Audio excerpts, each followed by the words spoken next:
So, I just finished reading my first book of 2019, Red, White, Blue, and Uncle Who.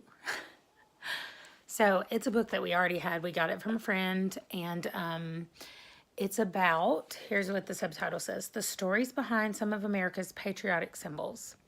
So, I want to say that I didn't really learn anything new in this book, but actually I did. It starts out talking about general memorials and things like that. It's got the flag, the White House, the eagle, the seal, why those things came about, and all the stuff around them.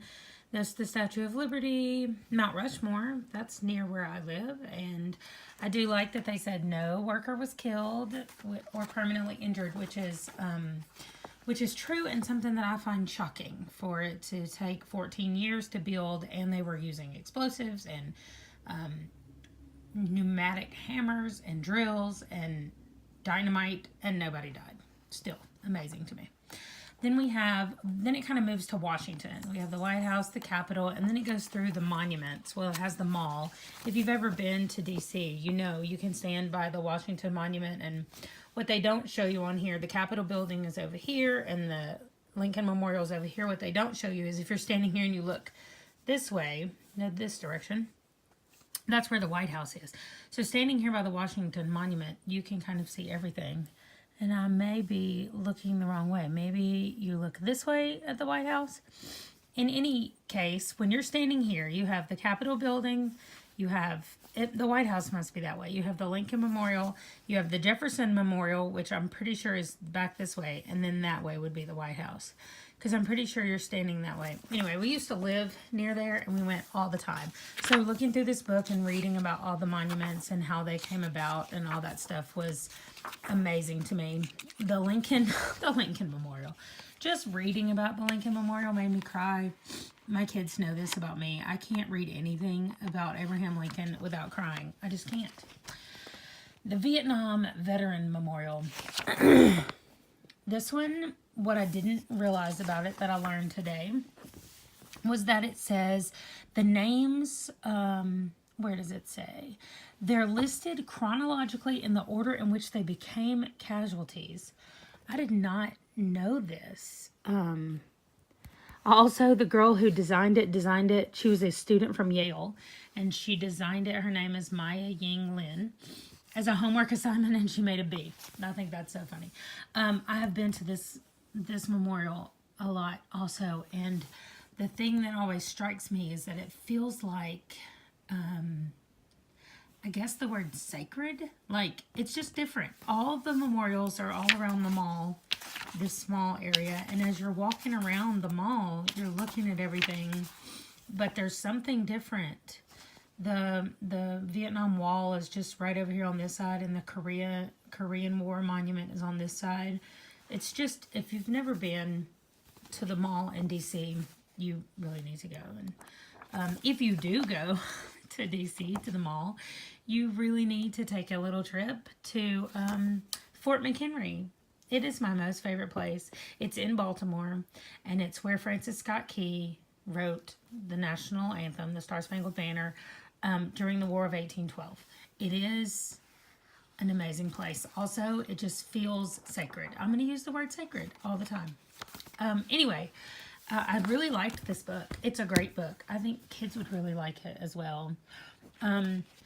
It's not that long. I read it really in 2 days, and it wasn't even much reading in those 2 days. It's really good. Now we're on to the next book, The Minimalist Home by Joshua Becker.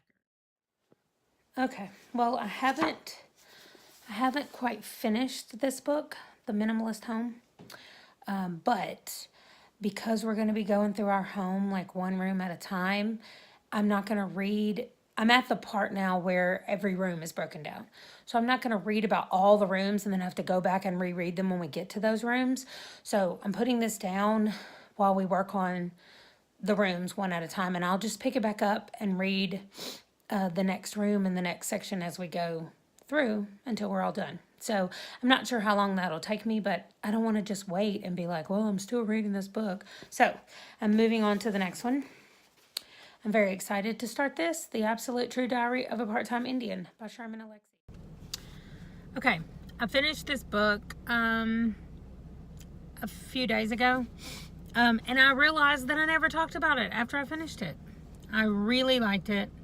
This boy who's telling the story is a 12-year-old boy named Junior. Actually, it's not his actual name, but he goes by Junior on the reservation. He lives on the reservation Winpenit. No, that's not how you say it. I gotta try to find it.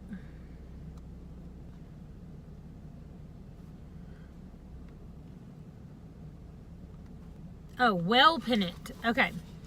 Wellpinit? Wellpinit. I'm not sure. W-E-L-L, well, P-I-N, pin, I-T, it. So I want to say Wellpinit. I'm sure it's not pronounced that way. The boy is 12 and his name is Junior, or he goes by Junior. And it's about him getting out of the reservation. He wants to get out of there, and the hopelessness that he feels when he's there, and the hopelessness that he thinks all natives are feeling on the res. And he calls himself a part-time Indian because he says when he's on the reservation, he's pretending to be an Indian on the reservation, and he's pretending to be white when he's at school, because he's going to a school that's not, it's like 20 miles from his house, which sometimes he has to walk. And the way he writes it, it's just really good. It says it's inspired by his own experiences growing up, and by Sherman Alexie's experiences growing up. And I really wish that I could talk to somebody and find out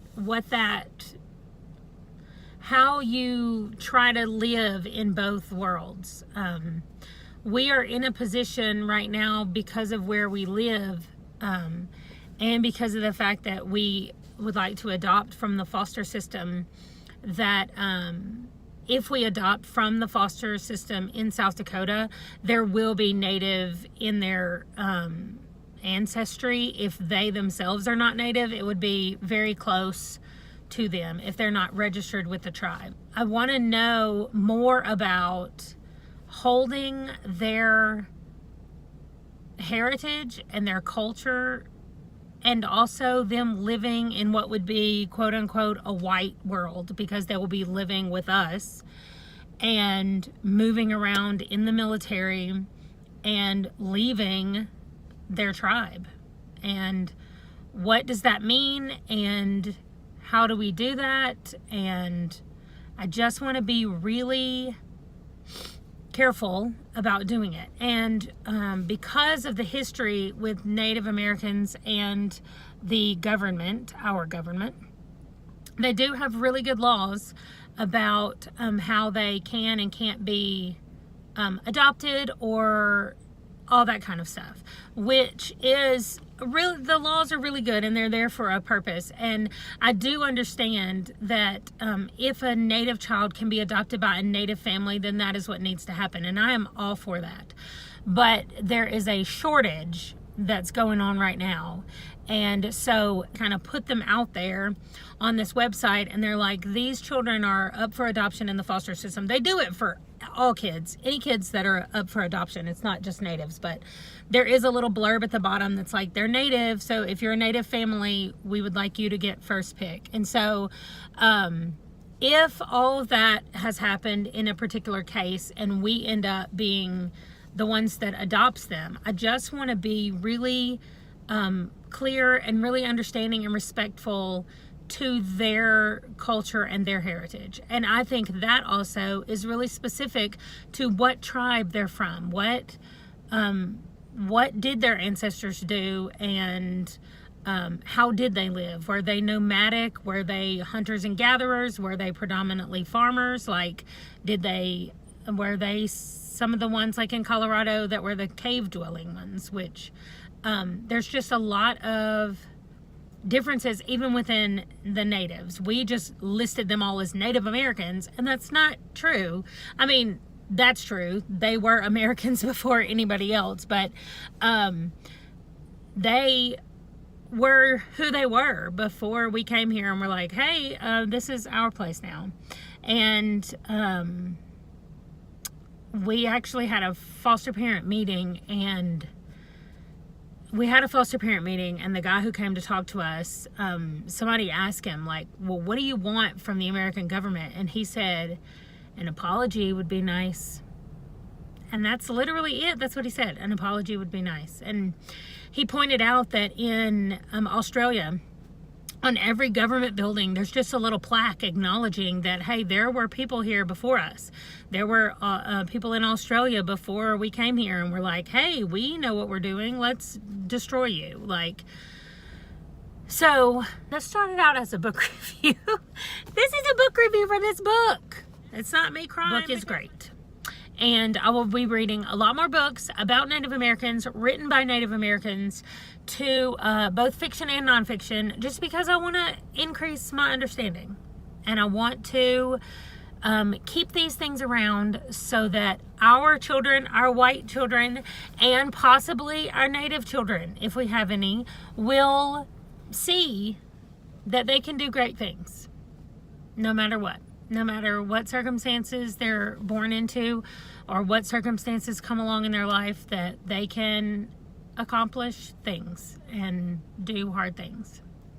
I'm sorry that I have rambled for a really long time. I really like this book. I'm recommending it for high school children because he talks about some high school level things in a couple of places. So I'm recommending it for high school and up. But the basic things that he talks about in this book are good for anybody. I came over here to get my next nonfiction book that I was going to be starting. This book I bought used, so it's torn. I didn't do that. And then I remembered that I wanted to read one profile in each of these books before I switched back. So I'm going to read one profile in this book, and then the 50 people who every Christian should know, and then Heroes in Black History. I'm going to read those before I come over here. But my next nonfiction book, let me just show you. Also, I don't like my books being like weirdly, some of them big and some of them little, but I wanted them to stay in alphabetical order like I had done it. So that's what we're dealing with right now. Anyway, it's called The Spirit Divided, Memoirs of Civil War Chaplains. This one says the Confederacy. I hoped it would be both Confederate and Union soldiers, but this one is just the Confederate chaplain, so I'll have to see what I can find. Oh, is that his beard? Wow. Yeah. Okay, so I'll have to see if I can find one on Union soldiers. I'm sure it just says the Union, since they're probably just the same. But that's the next one that I'm going to read after I read all of the profiles. So I'm excited to get started today. Okay, I've just started reading this book, or looking through this book, and it has titles. See there, you can see a couple. It looks like it goes in chronological order. It almost has like a history of Rome right here. It says persecution of the early Christians, but it actually almost tells the story of all of the Romans, or how Rome kind of persecuted people.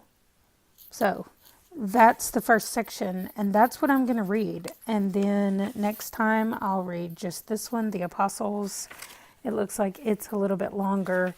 But each section, and this says the first persecution, and it actually goes through 10 of them. I looked at that part as I was flipping through. It goes through 10 different sets of persecutions. So it really just reads almost like a history of Christianity, or at least how Christianity was spread. And then in the very back, it has an index of martyrs. and it has them like listed and what page they're on, but not each one of these sections is about a martyr. I know there's one back here. The very last section is about Queen Elizabeth, and she is not listed in the list of martyrs. So, I think it's going to be interesting. Okay, this book starts after the preface. It immediately goes straight into the first person. So I guess I'm kind of excited that the first person is a woman. So I'm going to read about her, and then I'll be moving on to my next compilation biography book. This is another book that I'm reading about one person at a time in it.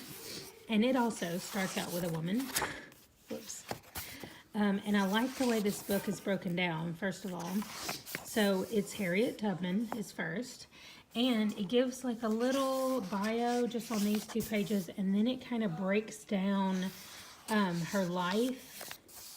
And it has discussion questions. And there's like 2 sections. No, there's 3 sections about her life. And then it goes on to the next person. So I'm going to read this whole thing, and I'm excited about these discussion questions. I might even put them like on Instagram or something and see what anybody else thinks about it. So, starting on this one now.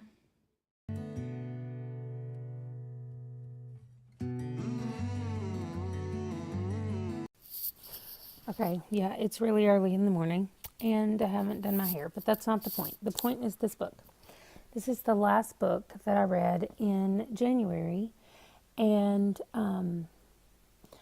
just the subtitle, it says, An Incredible Journey. The Search to Forgive, An Incredible Journey. So I want to see if I can find a synopsis just really quickly. What happened? Okay, I guess not.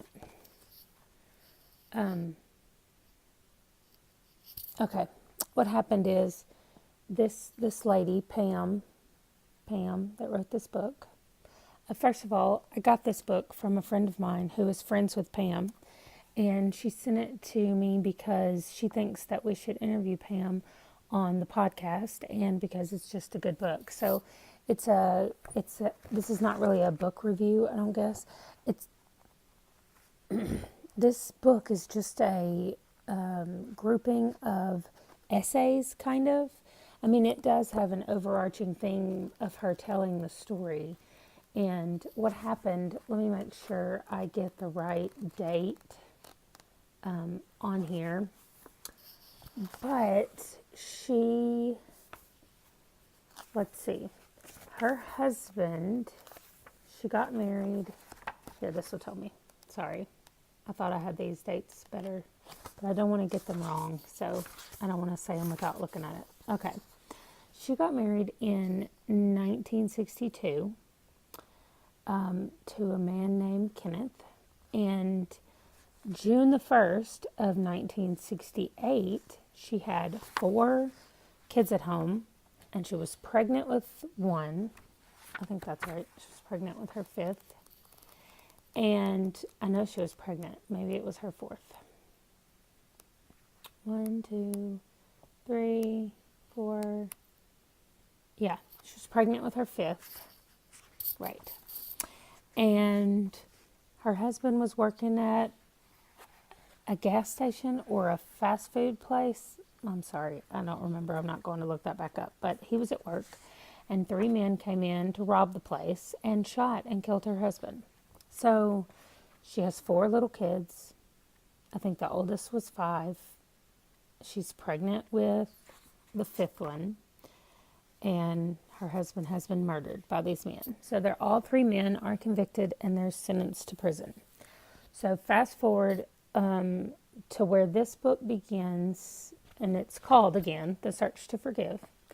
She decides to forgive these men, and she sends letters to them in prison. They're not all still alive, I don't think. You'll figure that out if you read it. But on June the 5th, 2016, she goes to the prison to meet one of these men. So this is just like the journey that she goes on and that he goes on to kind of forgive and be forgiven. So it was a really good book. I liked it anyway. It's really easy to read. It goes really quickly. It's not that big. And I'm going to take it over to my podcasting partner this morning and give it to her and let her read it. And then we'll call up Pam and try to do an interview with her. So once that interview goes up, I will put a link to it down in the description, so that once somebody does read the book, once you do read the book, you can click on that link and go listen to her talk about the book and talk about whatever she wants to talk about. So I don't know. It'll be our first time interviewing an author. I'm kind of excited about that. Anyway, so that's all the books for January. That's it. I hope you read a lot of books in January and even more in February.